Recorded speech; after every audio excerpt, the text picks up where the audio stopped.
मकरासुर, देख रहे हैं भैया कैसे हमारी माता के पीछे दुबक बैठा है ये केवल मूर्खासुर नहीं, कायरासुर भी है, कायरासुर।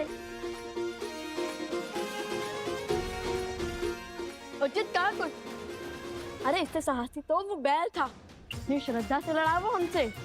अरे उसको पकड़ना तो कितना कठिन हो चुका था। भैया आप उस बैल को छोड़िए, मुझे तो उससे ज्यादा वीर वो गधे लगते हैं जिन्हें हमें वन में तोड़े थे। मूर्ख बालकों, मुझ जैसे शूरवीर को एक निर्जीव मटके से तोड़ रहे हो। नहीं छोड़ूंगा, नहीं छोड़ूंगा तुम्हें। सुना है कि जल में इसकी शक्ति चरम पर होती है। जल में ऐसी वीरता है तो जल के बाहर कैसी वीरता होगी? अहंकारी, अबोध बालकों, अब एक शब्द और कहा तो प्राण ले लूंगा तुम्हारे। अरे मकरासुर की वीरता तुम क्या जानो? क्रोध संसार से पहले खुद को ले लेता है मकरासुर। बाण चलाइए भैया। अरे किंतु इस दिव्यास्त्र का दिव्य मंत्र तो हमें उन्होंने बताया ही नहीं। हे नारायण, मैंने उन बालकों को दिव्यास्त्र तो दिया, किंतु उसका महामंत्र तो दिया ही नहीं। ये कैसा अनर्थ हो गया मुझसे। यदि वो बालक नहीं लौटे तो मैं स्वयं को कभी क्षमा नहीं कर पाऊंगा। उन्हें लौटना ही होगा, उन्हें लौटना ही होगा। भैया मैंने कहा था ना वो वृद्ध है, अवश्य ही भूल गए होंगे। तो फिर बाण चलाने का सांगी कर दीजिए, तब तक कोई युक्ति निकाल लेंगे। अस्त्र है और मंत्र नहीं, क्या बात है। लो चलाओ बाण। अब क्या करें? कैसे बचाए माता को? ठीक है, मैं मार देता हूं इसे।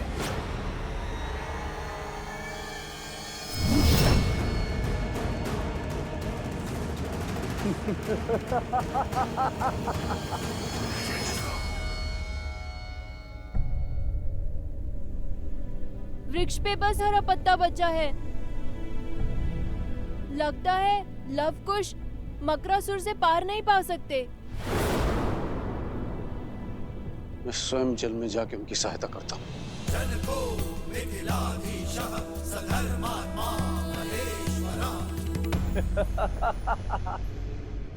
शत्रु का संहार केवल अस्त्र से नहीं, उसके साथ बोले जाने वाले दिव्य मंत्र से होता है। क्या तुम्हारे पिता ने तभी नहीं सिखाया तुम्हें?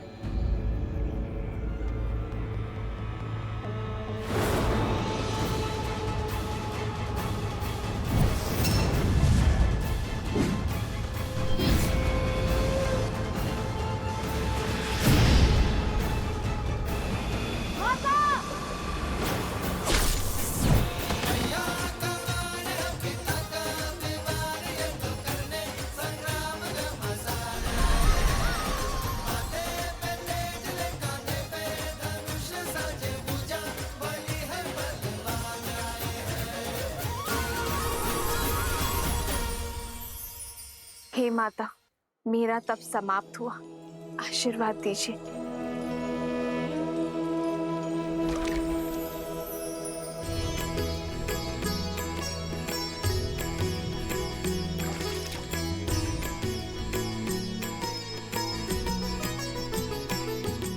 हो लव कुछ बल अतुलित बड़े भाई, धीर लव कुश माता, माता,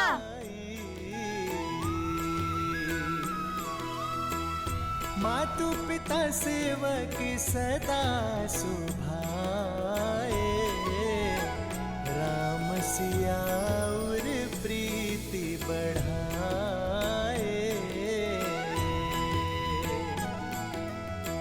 पिता बिनु नित राम ही ध्यावे, मातु सिया पर छत्र फरावे।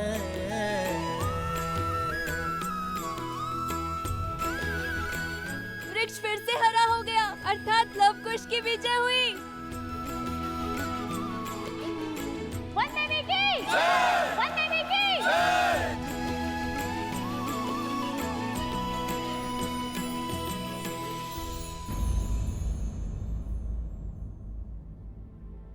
तुम दोनों बताओगे कि जब मैं तप में थी तब क्या क्या हुआ?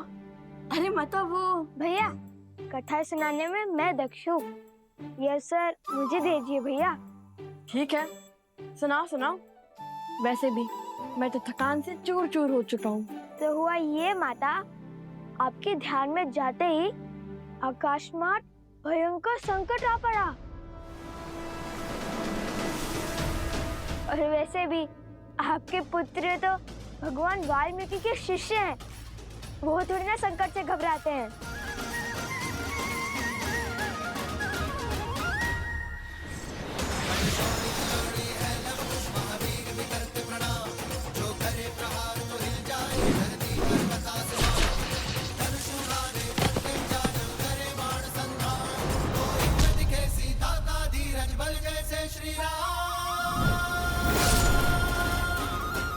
और फिर भैया ने दिव्यास्त्र चलाया।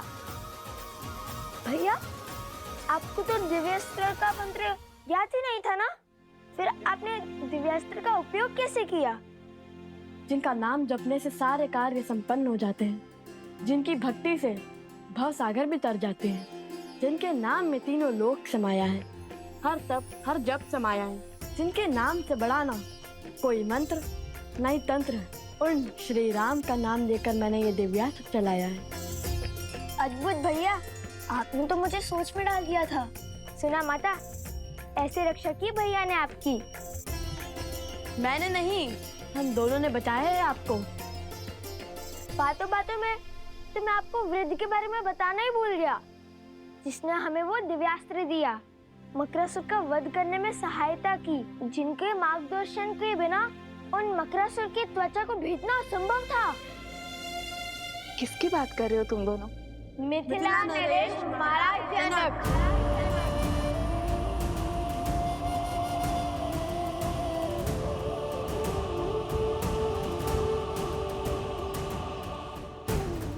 वो तो हमारे साथ भी आना चाहते थे, किंतु मैंने मना कर दिया। बड़े वृद्ध हो चुके हैं ना वो, इसीलिए। किंतु अभी भी नदी तट पर आपकी प्रतीक्षा कर रहे हैं वो। उन्होंने कहा कि जिस स्त्री ने तुम जैसे पुत्रों को जन्म और संस्कार दिए, उनसे मिले बगैर वो कहीं नहीं जाएंगे। शीघ्रता से चलिए माता, वे अभी भी हमारी प्रतीक्षा कर रहे होंगे। महाराज जनक। हाँ माता, किंतु उनका नाम सुनते ही आप इतनी चिंतित क्यों हो गई? माता, संकट टल चुका है, अब सारी चिंता छोड़िए और हमारे साथ चलिए। सब आपकी प्रतीक्षा कर रहे हैं, और वो वृद्ध सज्जन भी।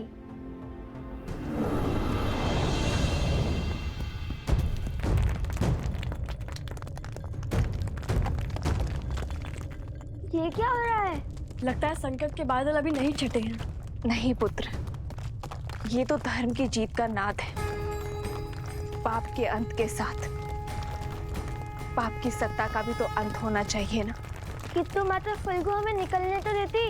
लव, कुश, तुम दोनों किस ओर से आए थे? चलो।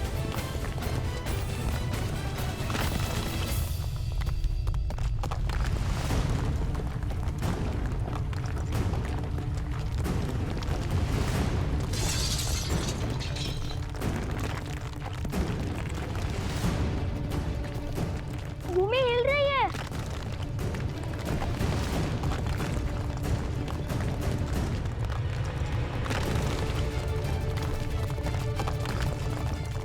मारे गए। नहीं पुत्र, मारा वो जाता है जो अपना साहस खोता है। हम लोग पूरी आशा के साथ आगे बढ़ेंगे।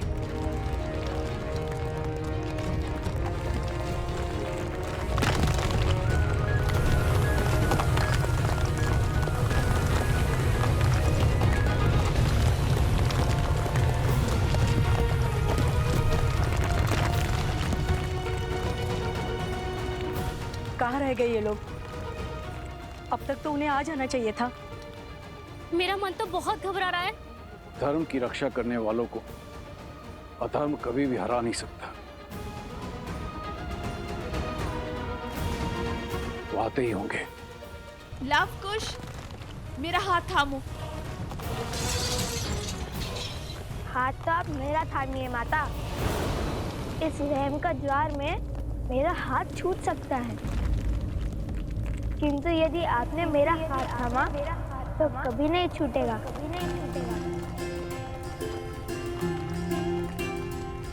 माता, आप कुछ का हाथ थामिए और मैं आपका हाथ पकड़ता हूँ।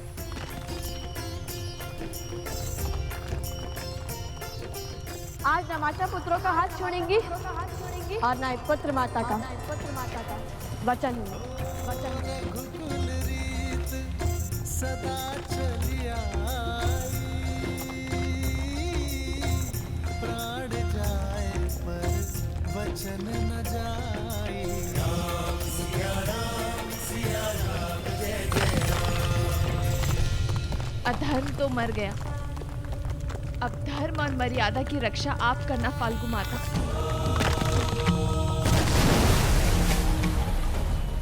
वन देवी, लव, कुश, कहाँ हो सब? लव, कुश, कुश, लव। उस दुष्ट असुर का महल तो ध्वस्त हो रहा है।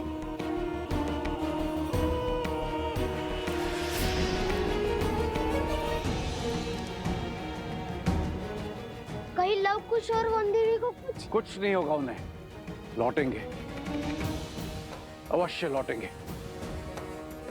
और सुरक्षित लौटेंगे। रात्रि होने को है, प्रतीत होता है हमें उन्हें ढूंढने के लिए सहायता की आवश्यकता पड़ेगी। मैं गांव वालों को लेकर आता हूं। मेरी सेना भी आपके साथ चलेगी। सेनापति, कुछ सैनिक लेके जाइए इनके साथ।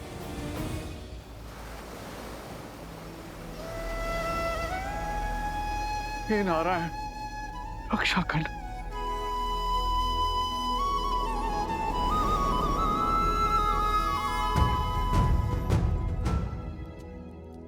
प्रभु। हनुमान, कहो कैसे आना हुआ? प्रभु को कर्तव्य में उलझे देखा तो चला आया ये सेवक सेवा करने। कर्तव्य का भार उतारने की ही तैयारी कर रहा हूं हनुमान। भरत को अयोध्या का राज्य सौंपना है, तो बस अश्वमेध यज्ञ के लिए आमंत्रित अतिथियों की सूची पढ़ रहा था। कर्तव्य और दायित्व केवल बहाने हैं, सत्य तो केवल एक ही है। उस काली रात्रि के पश्चात आप कभी ठीक से सो ही नहीं पाए प्रभु। कदाचित हर रात्रि जाग कर बिताने वाले केवल हम ही नहीं हैं हनुमान।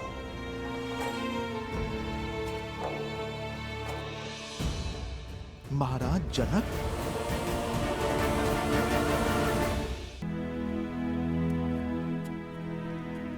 जो क्षमा इतने वर्षों से मैं स्वयं को नहीं दे पाया, आशा करता हूं हनुमान कि मेरी सीता के माता पिता वो क्षमा मुझे दे पाए। प्रभु बड़े ज्ञानी है महाराज जनक। आपका निर्णय और उसके पीछे का कारण महाराज अवश्य समझते होंगे। जाने से पहले माता सीता ने उन्हें समझाने के लिए पत्र भी तो लिखा था। जानता हूं हनुमान, सीता के समझाने पर वे अवश्य समझे होंगे, किंतु संसार में ऐसा कोई जीव नहीं जो अपने जीवन से पौत्र या नवासे का सुख खोकर दुख नहीं मनाएगा।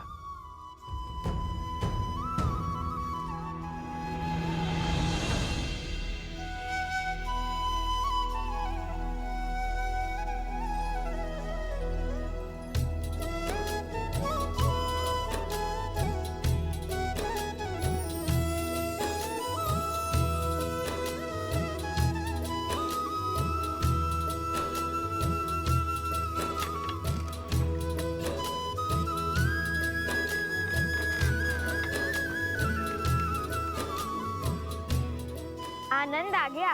क्या यात्रा थी। लगा मानो देवी फल्गु ने गोद में उठाकर प्रेम भरा झूला झुलाया हो। धर्म के पथ पर कठिनाइयों की धूप के साथ साथ सुकर्मों की शीतल छांव भी आती है पुत्रों। माता शीघ्र चलिए, महाराज जनक आपकी प्रतीक्षा कर रहे हैं। तो क्या हुआ, भक्त को भगवान की प्रतीक्षा करनी ही पड़ती है। वन देवी है, इतनी सरलता से थोड़ी ही ना जाएंगी कि माता। चले माता। नहीं,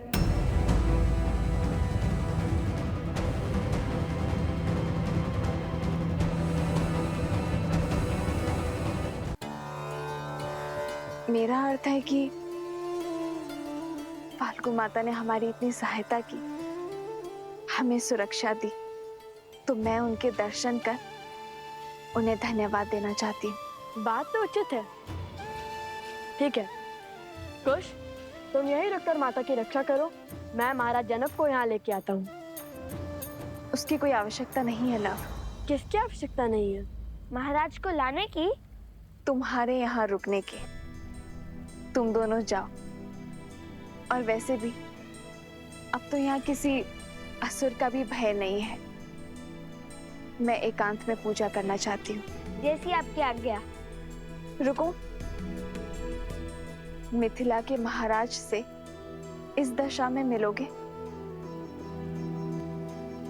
तनिक अपने केश तो संभाल लो।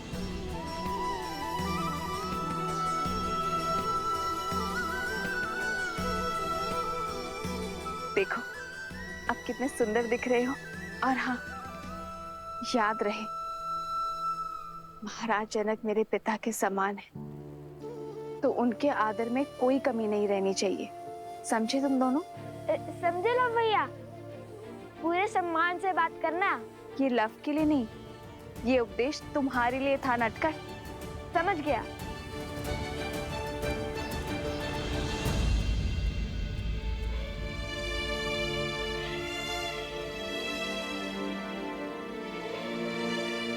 ये कैसे दुविधा में डाल दिया महादेव। शीघ्र ही लवकुश पिताश्री को यहाँ ले आएंगे, और यदि उन्होंने मुझे यहाँ ऐसे देख लिया तो नहीं। जब तक मेरे पुत्र को उनका नाम अयोध्या में उन्हें सम्मान नहीं मिल जाता, तब तक मैं अपना सत्य किसी को नहीं बता सकती। किसी को भी नहीं।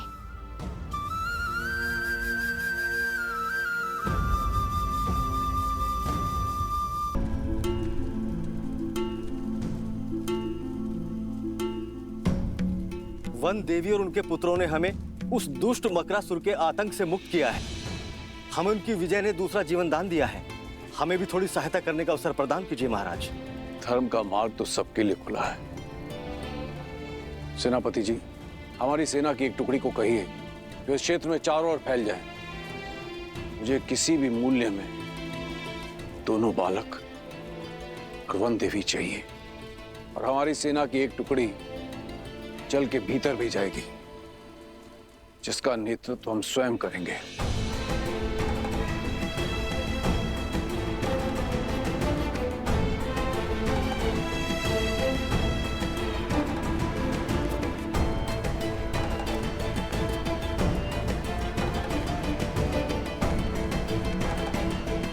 ऋषिवर, मेरा अंतर्मन कहता है कि वो जहां भी होंगे सकुशल होंगे।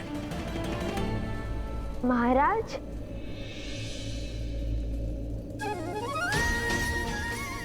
महाराज, हम भी कुशल हैं और हमारी माता भी।